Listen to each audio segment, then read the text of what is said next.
Hello. You guys may have just heard I'm Nerdy Beardo, although today I'm corporate Beardo, as you can tell. I'll be talking to you guys about defense in depth with AOP, which stands for Aspect-Oriented Programming. So this is more of a developer type talk. I give this to developers, but I've changed it a little bit for you guys. Before I go on, I've got to go through my disclaimers. The first one is I make no guarantees about beard length, as you can tell. I curse frequently, so I apologize in advance. The hell you saying? What's that? The hell you saying? But I've been trying to keep my, keep myself from cursing very often because lately my son has kind of been picking up. So like it started off with, "Oh crap," and then it was "shut up," and I know what's coming next, right? And you're like, "F you." No. He's gonna be in public saying, "Dad, that's bitching." Yeah. Third one is I'm Middle Eastern, so you guys will probably be put on a watch list after this. Although, knowing this group, you guys are probably already on a watch list. The last one, the most important, is opinions are my own. I'm not representing anybody else, and I provide that advice with no warranty. So if you go back and implement an algorithm I told you to, you do so at your own risk. In other words, don't come crying to me on Twitter or any other social networks that I may or may not belong to. Speaking of Twitter, I'm @NerdyBeardo on Twitter, and my website is www.nerdybeardo.com. I haven't updated that in like a year. I've been trying to. I have like 10 blogs I've been trying to do that I've never been able to finish. But every once in a while I'll write something in there. So who am I? I am a architect. I do .NET work mostly. I'm a developer, and that's pretty much been my only job my entire life. I'm a wannabe security dude. I actually study cryptography and security on my own. So it's kind of just as a hobby. I'm a husband and a father. As I just told you guys, I do have kids, and I don't know how I managed to do that. This is my family.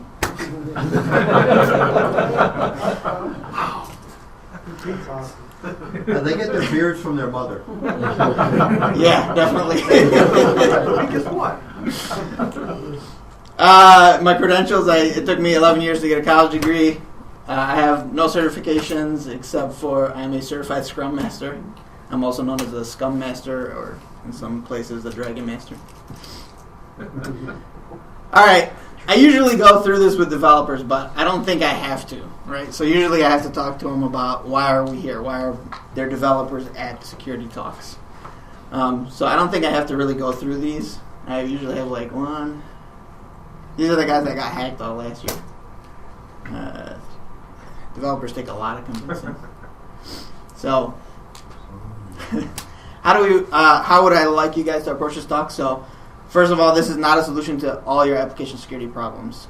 There's a lot that goes into application security. This is just one strategy or one methodology that you can utilize for helping secure your applications.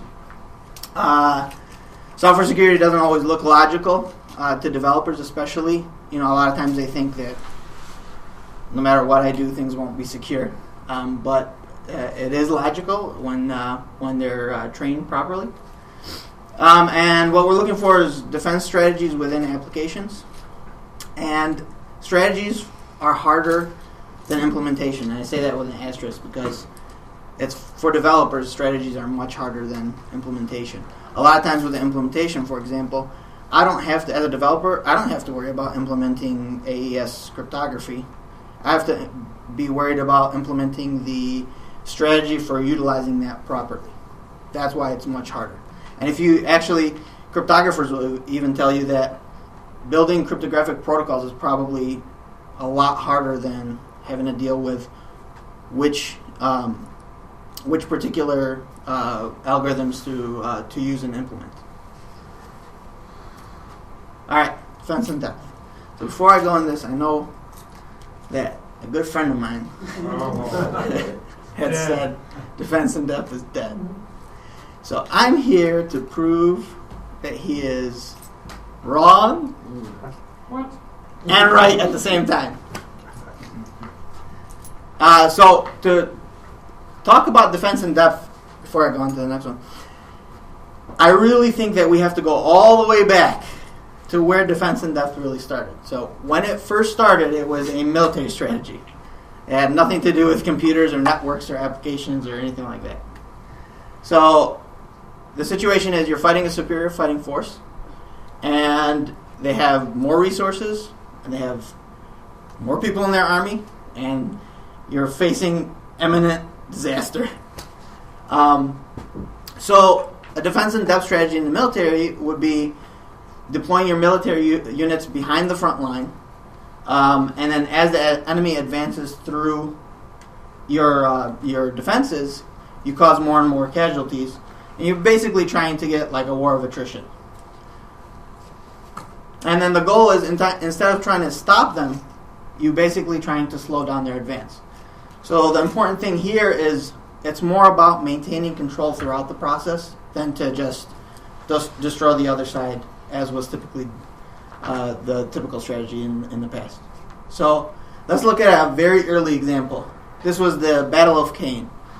And the Battle of Cain was fought between the Roman army and the Carthaginian army, led by Hannibal. It was two Roman units, and the numbers will vary. Some will say there was about 60,000 soldiers on the Roman side, up to 120,000, and on the Carthaginian side, anywhere between 40 and 60,000. No matter what numbers you take, Carthage was completely outnumbered.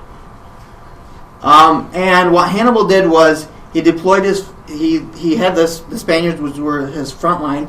He deployed the rest of his fighting force behind them, and he sent the cavalry around back. And as this massive Roman army began to attack them, they surrounded them, and they caused a massive amount of casualties on the Roman side, and it was a complete decimation of the Roman army. In fact, one of the generals even lost his life during this battle. So this is a force that was completely outnumbered by all accounts. They should have been destroyed, but this strategy worked for Carthage at that time. And the reason was because he maintained control of the situation throughout the entire battle. Let's look at another example, home invasion. Right? You guys pick locks all the time. So typically, in your house, the security of your house is no more than a deadbolt. Maybe some people in here have alarms in their house. You might have that, but it's perimeter security, right? It's right on the outside of your house. Once someone breaks in, pretty much it's not providing anything. And the reason why homes are secure, even with this little security, has nothing to do with the lock, right? It has to do more with social pressures that we have that make people afraid of breaking into your house. So, because I'm afraid of going to prison, I'm not going to break in your house. That's a typical reason why people don't break in. So, and the result is that people can pick locks in no time. Actually, the first time I learned, I was at B-Sides, and I was walking around. This was a few years ago. Walking around, there was a lockpick village, and there was this kid there. He probably wasn't older than 19 years old. He was picking a lock. I was like, "Oh, what are you doing?" He's like, "I'm just picking a lock. You want to learn how to do it?" I'm like, "Sure."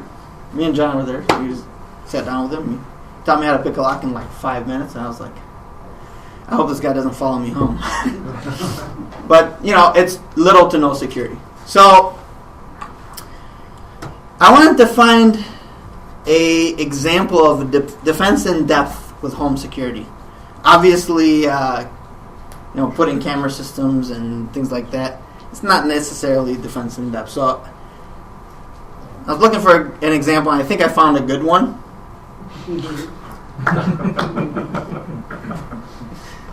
So let's look at what Kevin did in his defense in depth strategy of his home. Right? He set up, he had intrusion detection systems like the ornaments when, let me see, where's this thing? Over here. So that it would alert him when people were coming into his house. He had intrusion prevention systems like the torch over here. He even had honeypots. He left some windows open and some doors open. But when you watch the movie, it's really about him controlling where they're going at all times. It wasn't really about him just having massive booby traps everywhere. And even at the end, he was controlling his method of escape. So he was forcing them through a certain path and then escaping out the window. So this provides security even when the neighbors aren't there. So even when the social pressures aren't there to keep robbers out of your house. And it provides security even when a failure occurs. So like when Joe Pesci, he kicked the door in at one point after he got his head torched. He kicked the door in and he was able to get through that level, but he was still prevented from achieving his goals. And the results, well, these are the results. So in computer security, a lot of times when we talk about defense in depth, we confuse it with layered security. Layered security is part of a defense in depth strategy, but it's not defense in depth. You do want to deploy your resources behind your perimeter so that you're covering all your bases. But the goal is really to slow an attacker's advance and then raise red flags along the way to give your organization time to respond. Again, back to that early example, it's about maintaining control throughout the whole process. So, you guys already know, what if the perimeter is only secured? You can't predict everything that can possibly happen. You'll eventually have a failure in the process, when things are changed. And this is really important in software security because in software, things change all the time. You have multiple developers working on an application all the time. Developers will come and go. And you can't predict the internal state of the application at any one time. And that's actually a real problem. So when we look at application development, typically it's only the perimeter that's secured, right? You're only doing validation at that the front level. So the internal state of the application can actually modify those inputs and cause a vulnerability later on that nobody thought of. And then, of course, once the perimeter security is penetrated, all hell breaks loose. After that point, your application, a lot of times, will just fall apart. And applications are insecure. 50% or 57% of applications are vulnerable to cross-site scripting attacks. 40% information leakage. That's where basically you have insufficient authentication. 19% SQL injection. These numbers will vary depending on which where you go to look. And then 11% are vulnerable to other things like HTTP response splitting, fingerprinting, clickjacking. Some of those, they're kind of like lesser known. Most people know cross-site scripting and SQL injection. A lot of developers definitely think that security in application development is just about having a login screen. So let's look at a typical SQL injection where defense in depth can be very helpful. So SQL injection vulnerability is deployed to production. Your attacker begins probing for SQL injection. SQL users found to have elevated privileges. There's this wonderful, I don't know why it's in there, there's this wonderful stored procedure on SQL Server called XP-CMD shell, which will actually let you run a command line on the SQL Server. And then your attacker calls home and he's on your network. So when you look in this case, this is something that should be threat modeled, right? But there's also a defense in depth strategy for each one of these levels, right? So you're checking. You should be checking for your SQL users. Do they have elevated privileges? You should be checking for probes against for SQL injection with your web application firewall. You should have some static analysis at this point to actually check the code before it goes into production. And this damn thing should be disabled. I don't know what the heck they were thinking. So again, it's a defense in depth strategy to cover all those bases, but you're not kind of doing it in a layered sense where you're just trying to cover everything. So where Wolf is right, defense in depth without strategy is dead. I do believe that. And that's the end of the talk. That's the end of the talk. Where he's wrong is I do think that you do need a defense in depth strategy to look through to execute application security. All right, so defense in depth in an application, you're really dealing with authentication, authorization, confidentiality, validation throughout the application. Like I said, validation is typically at the perimeter level when you go into an application. Your presentation layer is doing all the validation for you, and as it goes through the rest of the application, you typically don't see very much validation. And detection of tampering and audit logging. So and this is what ideally I think should happen. I think that we should have a separation between what's called a security developer and a business developer. Typically, if you look at your organization, your developer is doing, he has to understand the business domain, right? He has to understand what the users want. He has to understand what his bosses want. He has to check for bugs. He has to do unit testing. He has to do integration testing and regression testing. And they're expected to do this all in 2 weeks. And now we're telling them, we want you to be security experts too. At the end of the day, the developer is doing too much already. And typically what will happen is as you get near those deadlines that they all have, you know what goes out the window? Security and code quality. They're like, I'll fix it later. Put it in production now. We'll fix it later. So the business developers, this is what I hope that we'll start seeing in the next, maybe 5 to 10 years as people become more and more security aware, is that there'll be business developers who can focus on the business domain. They can focus on the users and what their bosses want. And there will be security developers. Something like what we did with QA testing, about 5 years ago. Where we recognized that, hey, there should be a separate team that actually tests these things. And what would be, so the security developers would be responsible for implementing security, for training and consulting the business developers, and for just the overall software security strategy. On the development side, you'd have the developers actually applying security. They're doing their threat models, and they're knowledgeable about the business domain. At the end of the day, really, there's not going to be any security strategist or security expert that's going to come and talk to the developer and really understand those vulnerabilities. The developer, if we're doing threat modeling, and there's an outside person who's coming and asking you questions, and the developer doesn't know something, they'll just leave something out. You may leave a vulnerability there that you just never looked at. So unless they're knowledgeable about the business domain, they're really the best people for understanding the security of the application itself. And I'll show you how aspect-oriented programming can help in that. Any questions so far? No?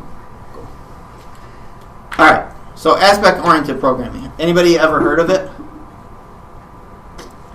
Dude. Yeah, don't count. About 20 minutes ago or so? Yeah. I think you guys will have an easy time understanding it, actually. So, because it is, I want to say it's very closely related to how you typically do threat models. So it was developed at Xerox pretty much everything in computers was developed at Xerox at one point or another. It deals with cross-cutting concerns. So thing like the code that you'll copy and paste throughout your code base. You know, you have a million lines of code, but really like maybe 5,000 of them are real code. The rest of them are copied and pasted. And it has a lot of good use cases. Logging, authorization, authentication, doing transactions, and then general security practices. What I will say is this, is I've heard that some people who implement aspect-oriented programming in production, it's really a relatively unknown kind of programming pattern. But a lot of people who do implement it think it's great for everything and will just do everything in AOP. It's not good for everything.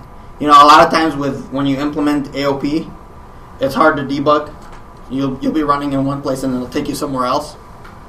So it's not good for everything, but it is good for these types of examples. Here's some basic terminology. There's a thing called a join point, and the join point is basically the space between a call from one object to the other. So when you're doing your threat models, this would be called going over a trust boundary. Okay? There's a point cut. The point cut is the point that you will actually inject your code. So and the code that you inject is called an advice. And then an aspect is the combination between an advice and the join point. That's basic terminology. Boundary is they're predefined point cuts. So you'll have on-method entry boundary. So that's when you're entering a method. That's a boundary. That's an on-method entry boundary. Okay. So I'll give an example. You have a user object, right? So in code, you'll actually model this out as a class. You'll have that user wants to drive a car. That car has an engine, and the engine has a piston. Okay. So these will all be objects that are modeled, and it'll be one object calling the other in your call graph. So when the user wants to drive, there may be a drive method on the car, and there may be a start method on the engine, and there may be a move method on the piston. And where AOP comes in is the calls between these. So again, if you look at it from a threat modeling perspective, it's like when you're moving over a trust boundary. And what you're trying to do is inject code at these points to help with security. Again, if you go back to that whole idea of let's separate the security developers, this is perfect because security developers can be writing code here, and your business domain developers are writing code here. They understand the business domain. Security developers understand the security domain. Okay? And probably most people here have done something with AOP. How many people here have ever installed a WAF? Yep. How many people here have heard of mod security? Okay. So mod security actually uses a HTTP module which intercepts the calls before they hit the application, and it injects its own code, right? So it'll inject its code to verify for SQL injection or cross-site scripting or any of those other rules that it has. Okay? Nobody here has probably created an action filter in MVC or anything like that, but mod security would probably be the best example. Any questions so far? Have I confused you thoroughly? No? Okay, good. Okay, so I'm going to show some examples of where it's really good for security. So first thing is audit logging. So one of the things that we want to do is detect when bad things are happening. We want to log to an audit log, and then we can potentially integrate to a SIM. And actually, there is an OWASP project for something like that uses AOP. I believe it's called, I want to say it's App Sonar, I think is what it's called. It's an OWASP project for doing audit logging through AOP. So I'm going to show you guys a demo of how this works. And I'll switch to the demo now. would you sacrifice to the demo gods? Oh, ye demo gods, Oh! have mercy on my poor soul. Let's He'd see. like you to step up to the podium. I have to do this every time. The first time I gave this talk, I did this like 40 times, and I think I'm going to do it again. So, all right. So audit logging. So the way so this is in .NET. The way an aspect works, we will create this aspect. So, can you guys see that? Yes. Okay. So basically, what we're saying here is we want when a so this is an on-method boundary aspect, and when we enter a method, so when one object calls another object in our application, we're going to look for certain. I'm sorry, I'm showing you the wrong example. This one comes later. This is the one that I want. Okay, so this is a method interception. I'm sorry. So what we're going to do is we're going to intercept a method. So we're going to intercept a call from one object to the other, and we're going to try it. If there's an auditable exception that's thrown, we're going to log it. So here I'm just tracing it to the screen, but this could, like the code here, could be actually logging to a sim, for example.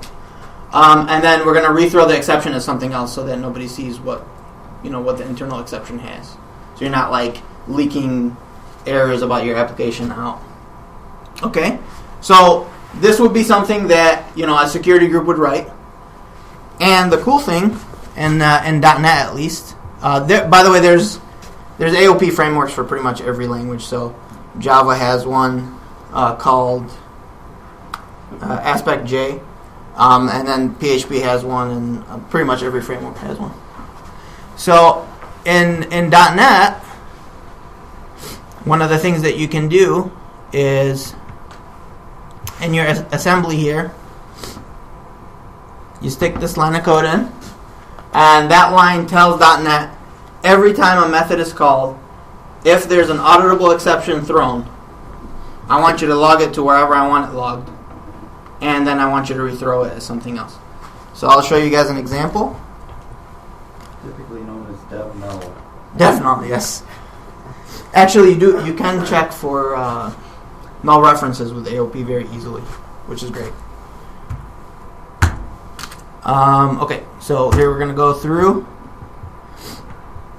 What I'm doing here is I'm just going to encrypt hello world, and then I'm going to flip the last byte. And in my encryption class, I've actually, I'll show you guys here. So I'll run through. So my encryption class got created. My key provider provided the key. I'm encrypting hello world. And now what I'm going to do is I'm going to tamper with it. So I'm just flipping a byte. And then I'm going to try to decrypt. And my encryption class is smart enough to know that if... So you see what's happened here is I've gone into the aspect. It's telling it to, okay, go ahead and try it.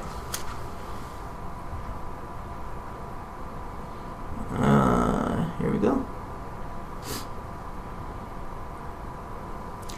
And because my encryption class found that there was some tampering that occurred, it's thrown up an exception. It's going to find that it is an audit exception. And I'm going to trace the error. You should see it on the screen now. So I've just traced it back to the screen, but again, this could be anywhere. And it will proceed to give me a different error. So now I'm going to get stuck in this loop because I threw an exception. Okay, make sense? Yeah. Cool. All right, let's see if it'll flip by itself. Cool. Oh, I'm back to the beginning.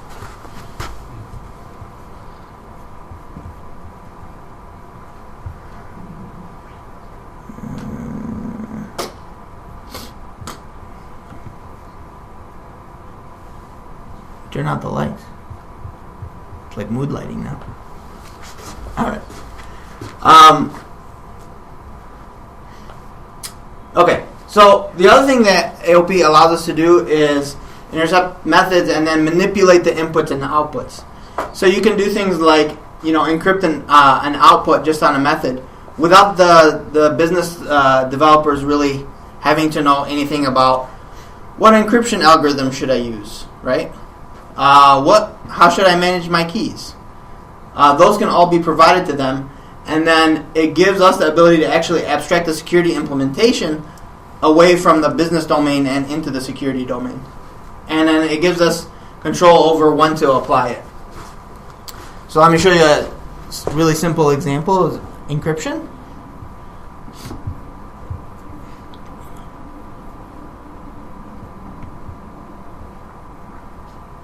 So I have my encryptor. This is just a. All right, let me. Is that a bearded encryptor? Yes, it is. So I have my encryptor. It just does encryption and decryption. I'm not going to go through all this code, but there's this encrypt output method boundary aspect.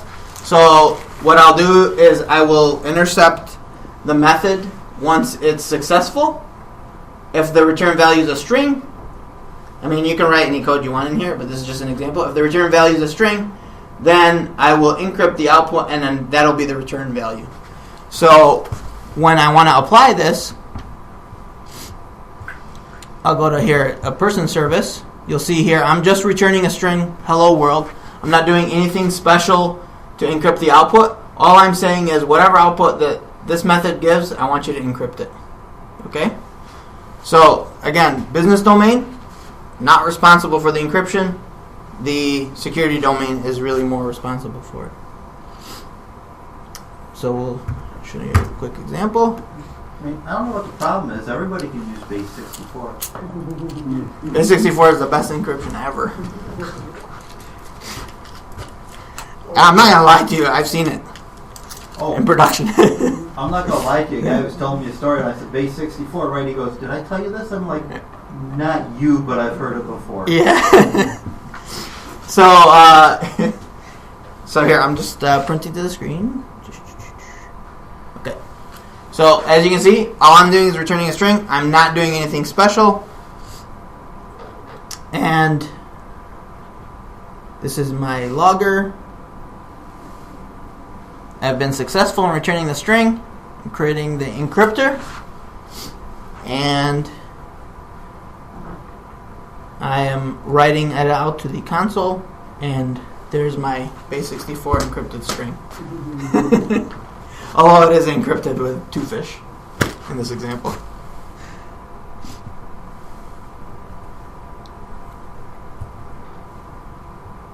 Okay, and then this was decrypting, same way. We're just decrypting without necessarily having to know the internal workings of which encryption algorithm to use. So it was just decrypting the encrypted output.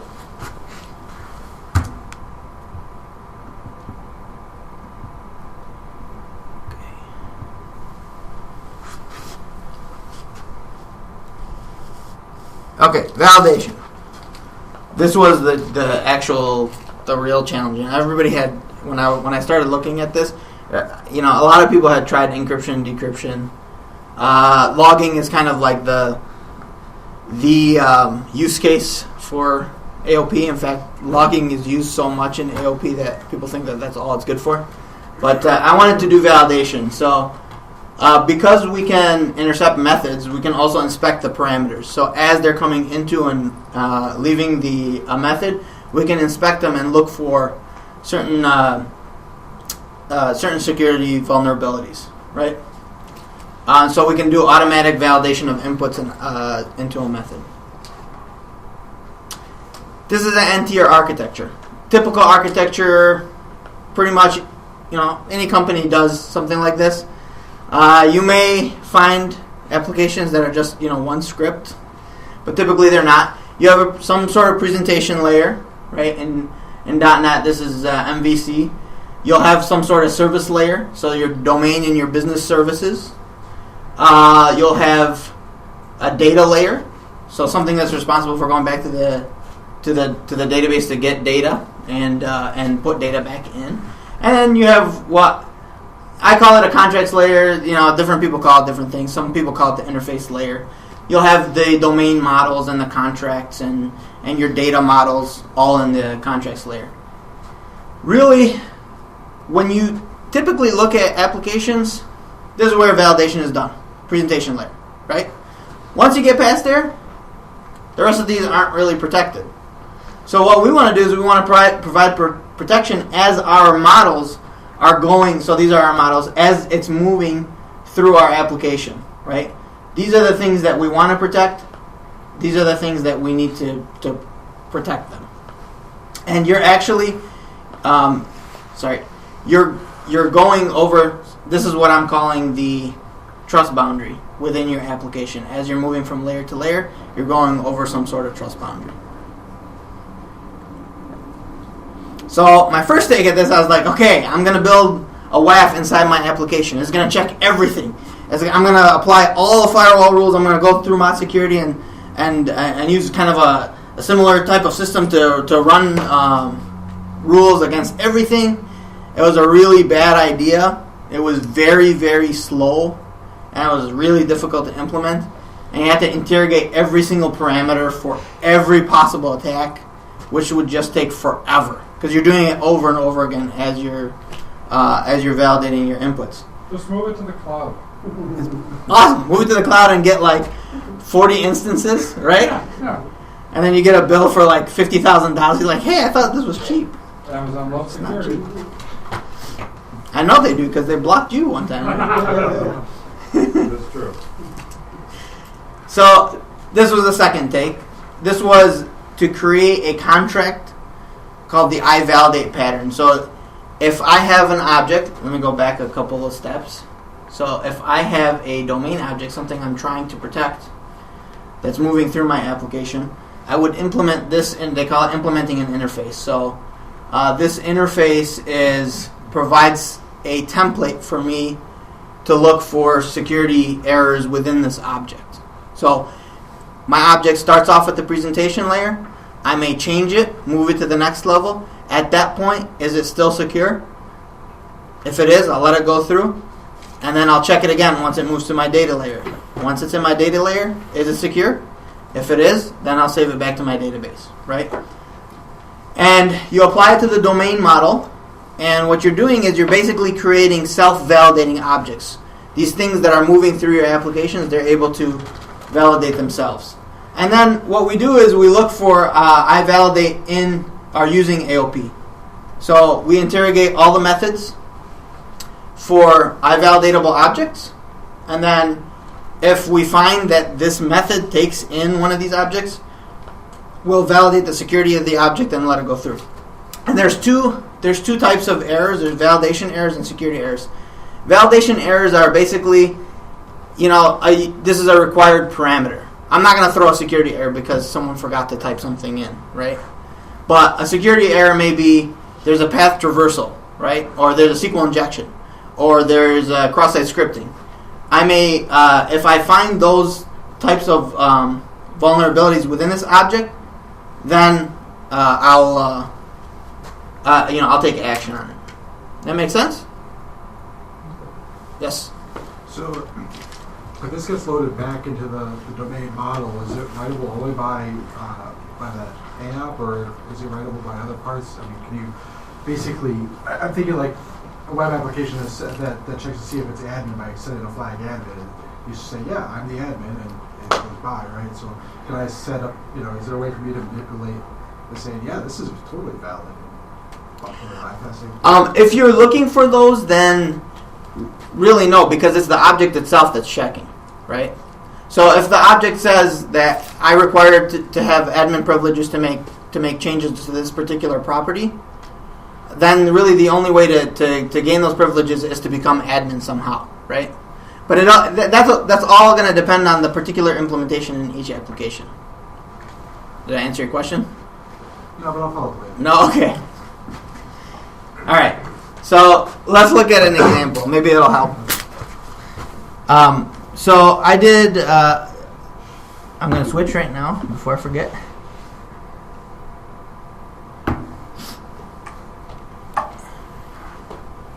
So .NET has a really cool feature. I don't know if it exists in very many other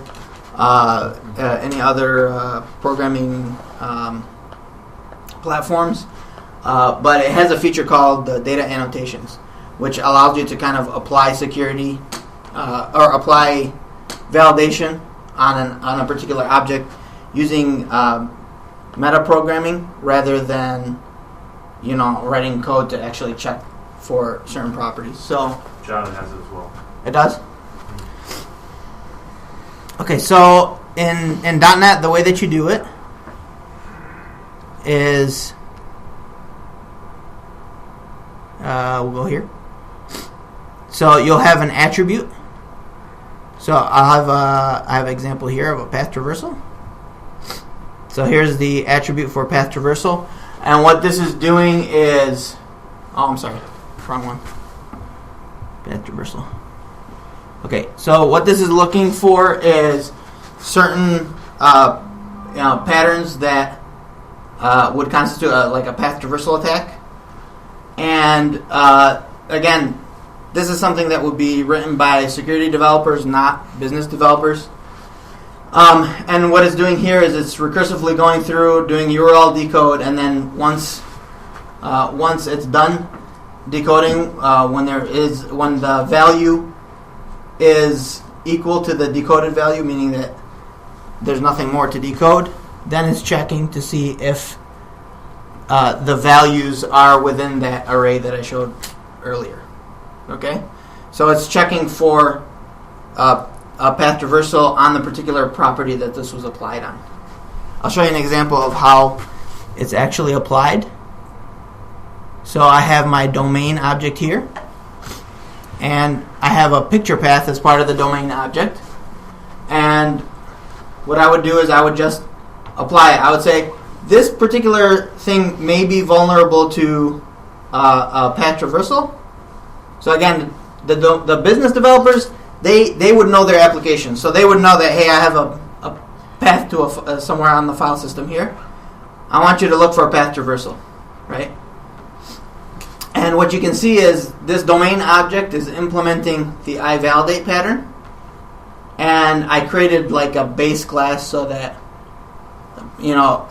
anybody here know about inheritance or doesn't know about inheritance in object-oriented programming? Anybody want to know? Nobody cares. Awesome. So basically it allows me to get some functionality without having to rewrite code over and over again. So what this will do is it'll look through these properties and it'll check if it's valid or not. The path traversal one implements iSecurity validator here. So it's saying this isn't just a validation object. It's something that is implementing or something that's related to security. So if there's an error here, I want you to treat it differently. And what we're going to do is when the method's getting called, we're going to say, hey, if there's a security error, I want you to throw out an exception. So you can implement this in a lot of different ways. You can say, hey, anytime a method is called, throw a security error if there's a iValidatable object that's invalid. But you can also do it where you can specifically target certain areas of your application and look for these errors at certain points.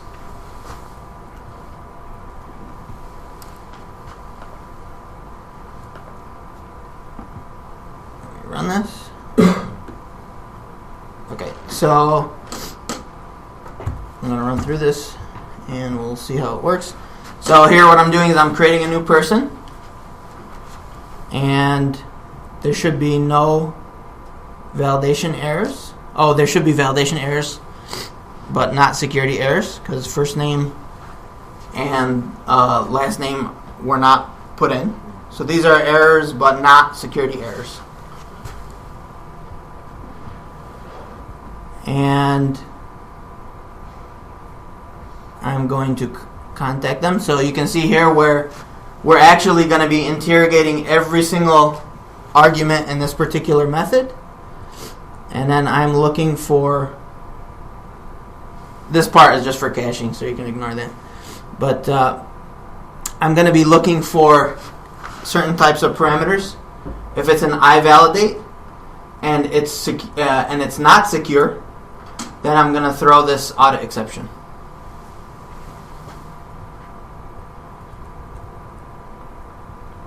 So it shouldn't find anything. We should be fine.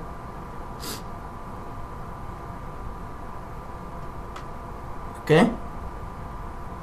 So we're fine. Okay? So the next part is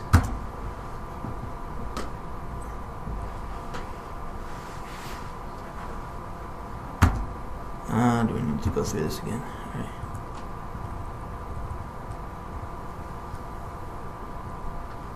Okay.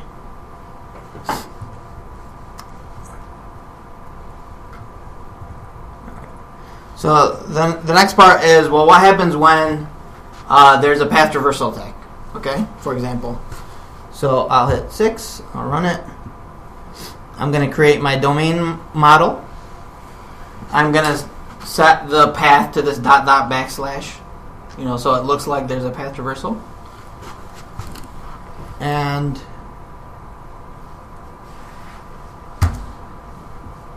I should get an exception.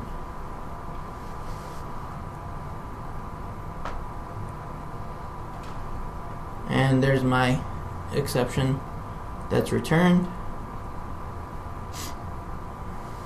And basically it caught that attack. Again, this is one of those strategies where you can separate out the security concerns from the rest of the code. Any questions? No, but I guess a question, yeah. Can you clarify for the people that might not know what a directory traversal attack actually is? Okay. I'm guessing there's maybe a couple people here that Okay, so directory traversal attack is basically where, let's say your application has stores images, and you're storing them on the file server somewhere, and you pass it in like a URL, the actual name of the image, and someone manipulates the fields in the URL to actually traverse back to get sensitive system files, or I think in some cases you can get like the user file off of the system, or other maybe configuration entries and files off of the system. So the whole idea is you're manipulating the input to attack other parts of the system that the user really shouldn't have access to. Is that right? Yeah. I told you guys I wasn't a security expert, so. And why would they do that? Why would they do what? Do a directory traversal, getting into another directory. What's that going to get them? So, to give you an example is, let's say in .NET, let's say you don't have your permissions set right. You can get the configuration file, the web.config file.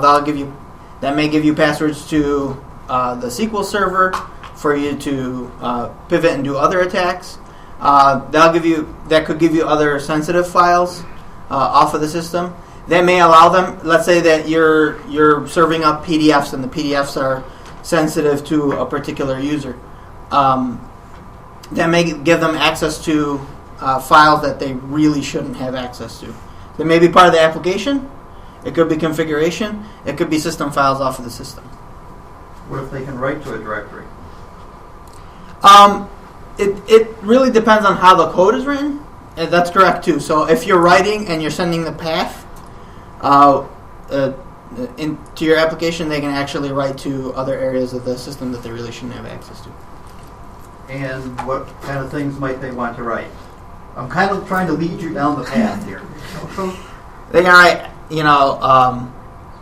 malware, exes, other files that they really should or something along those Exactly. lines. Yeah, I mean, the object is to get to a place where you can steal something that's going to allow you to leverage it to gain greater access. Correct. So if you know that a given root directory tree is a certain way, maybe you want a directory transversal to root, .ssh and grab a key or access something like that and be able to decrypt it or use that to leverage it. Right.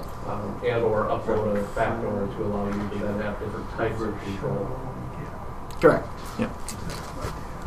have a quick question for you. Yes. Not on this traversal topic, but you mentioned that earlier on. You basically DDoS yourself or try to protect it.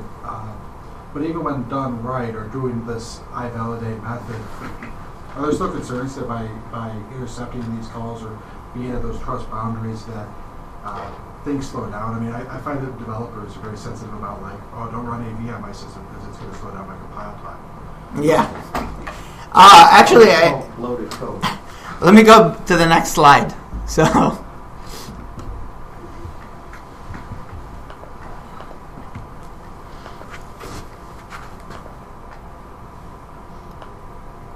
right. The drawbacks. Does this affect performance? Yes, it does. But so does every additional line of code. And any developer who tells you that they can't deal with performance issues, you can tell them to optimize their code, because a lot of times the code is very unoptimized. And they can buy better hardware. And I know they can afford it because their companies throw awesome parties. So, yes, it does. It definitely will affect it. Especially, that's why, like I said, that was one of the problems with just looking at everything. You can't necessarily do that. You can't just go in and just hack through and try to cover everything. You really should understand your business domain and understand your application. And your developers really do need to be trained on security. It's just that you can't expect them to do everything in security, which is, I think, what we're expecting them to do. All right. All together now? So AOP can decrease the complexity of audit logging. It helps validate inputs throughout the application, centralizes the security code, allows specialists to worry about implementation details. It makes your life a little bit easier. It makes the app safer. And then it helps you to get a defense and depth strategy throughout the application. So I think all these advantages way outweigh the whole performance aspect, which is kind of the big drawback of AOP. And let's be honest. Most applications aren't. You're not getting the traffic of Facebook. So performance these days, with the hardware being so cheap, with actually being able to go to the cloud, like Wolf said. Performance isn't necessarily as big of an issue as it used to be in the past. Applications are becoming more simple, and code is getting a lot more clean lately. So now you can be a more secure ninja. Some final thoughts. You know what the number one security problem, when I look at developers, the number one security problem I see is, does anybody want to take a guess? Stupid people? Stupid people. Now, actually, the number one security problem is fear. Fear is, if your developers fear security, it's probably the worst thing for your organization. Because as security professionals, you need to get information, right?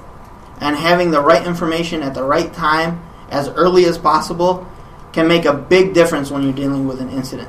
If your developers fear their jobs, fear losing their jobs, or fear talking about security at all, they're not going to give you that information. So it's going to make your jobs a lot harder. So if you can do anything in removing the fear out of developers, teaching them about security, teaching them about practicing these security practices, bringing them to groups like this, it can help your organization tremendously. More final thoughts. We have to stop being afraid of vulnerabilities. We've created them. Developers have. You guys haven't. Like I said, this was usually given to a developer as a developer talk. We need to have an adult conversation about how to move forward. Calling developers stupid is not going to help your organization. And then we have to agree that everyone is doing their best. I've never walked into any development shop, and I've seen a lot, where the developers were like, yes, I'm going to make my code insecure on purpose. Never happens. It's just not knowing certain things. And a lot of times it's simple things.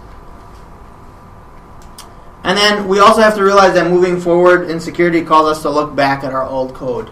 So it really irritates me when we keep saying SDLC, Software Development Lifecycle. I've yet to see an app really die. Most of the time they live forever. You write them and then hey, why did we get attacked? Oh, it was the application that was written 30 years ago. It was still running, It happens all the time. Software development is not a life cycle. There is no beginning and end. It's a process. There's a beginning, and then you just keep going. And then the final thing is, this is a principle I try to live by. Problems are nothing more than opportunities to improve. So if there is software insecurity, which there is, it's an opportunity for us to make it more secure and make software better. So we should look at it as an opportunity and not necessarily as a problem. With that, I am done. So if there are any questions, I have two. Yes. About you personally. This presentation that you have, yes. Can you give this as a paid consultant kind of presentation? I have a development group that needs to see this. Okay. I'll tell you what, I can't do it as a paid consultant, but I'm happy to do it for free. Okay. We'll do it for lunch, right? Yes. And the other question was, as a paid consultant, can you come in and look objectively at some code that we have and kind of put our people on the right path? Well, why don't we talk afterwards and we'll see what we can do. Okay. Yes, Jeremy. So, a lot of great ideas in here that I really like. And so, maybe after the weekend, after I thought about it, we're going to go to my PHP counterpart in the development side and say, hey, I heard this really great idea and really think you guys should implement it, aspect-oriented programming. And I'm expecting that he's probably going to look at me like, wait, another security thing, some weird-ass thing I've never heard of. Mm-hmm. So for me, or maybe from your organization, how did it get applied in your organization? So this was, like I told you guys, I'm actually not a secure. I'm a .NET architect. So this isn't anything that I have implemented in my organization. I have to tell you guys right off the bat. This was something that an idea kind of had. It was maybe like a year and a half ago. I started kind of looking at this. Now, like I said, we typically, like on the .NET side, the nice thing is there are standard things that we can implement that are kind of AOP-like. So, like for me, I use ASP.NET MVC, which has these things called action filters. They're just like method interception aspects and everything. And we are able to do AOP-like strategies within our applications. That's a typical programming pattern in ASP.NET MVC. In PHP, there'll probably be something similar. So, again, just as with all things security, you don't have to go and implement everything right off the bat. I think the most important thing is to get them thinking about security. Have them start looking at strategies like this, which is why I said, let's focus on strategies and less on implementation. Focus on the training, on having them to understand why you're asking them for certain things. A lot of times for developers, security professional comes up to them and it's like, oh, great, there's no good news coming here. But if you approach them and say, hey, I did hear about this great talk, go check it out. Awesome. It's not, I'll post these, they are posted actually on SlideShare. So you can send them straight to the talk and have them look at it. And a lot of times they're going to come up with their own strategies. They may come back to you and say, hey, this isn't necessarily anything that we can do, but these are kind of the strategies that we could take within our software. And start that conversation between you and them, which is far more important than implementing AOP in specific.